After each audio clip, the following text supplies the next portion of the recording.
Evropa jugore është duke u përballur me një val të ri të nxehtësisë, duke shkaktuar edhe disa vatra zjarresh, të cilat janë duke vënë në rrezik jetën e banorëve.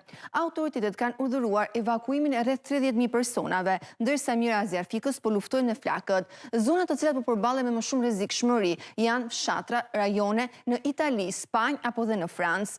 Në Itali, rreth 6.000 punonjës të shërbimeve të emergjencës, përfshirë zjarfikës, roje pyjesh dhe oficerë të mbrojtjes civile, kanë luftuar me zjarret në ishullin e Sicilisë, duke shkaktuar të paktën dhe një vdekjen e një zjarfiksi. Qeveria spanjolle ka shpallur gjendjen e jashtëzakonshme në rajonin e Madridit dhe provincën e Avilës, pasi zjarret dolën jashtë kontrollit gjatë valës së tretë të nxehtit të kësaj vere.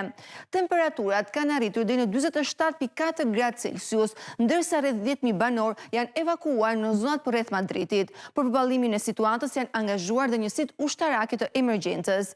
Kryeministri spanjoll Pedro Sánchez ka deklaruar se qeveria po mobilizon të gjitha mjetët në dispozicion për të frenuar flakët dhe u ka bërë thirrje qytetarëve që të respektojnë udhëzimet e autoriteteve.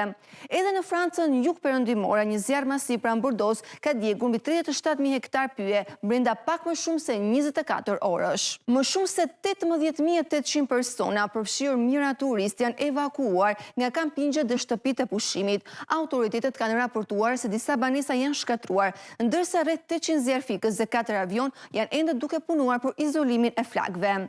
Një val e re të nxehtit detar po prek rreth 80% të mesdheut me temperaturat e ujit deri në 5 gradë Celsius mbi mesatarin klimatike për periudhën 1990 e 2020. Ndërkohë, sipas të dhënave të fundit, sipërfaqja e djegur në Bashkimin Evropian deri më 22 korrik është pothuajse dyfishuar krahasuar me mesatarin e viteve të fundit. Dhe shkencëtarët janë duke paralajmëruar se vera do të jenë gjithnjë më shumë të nxehta.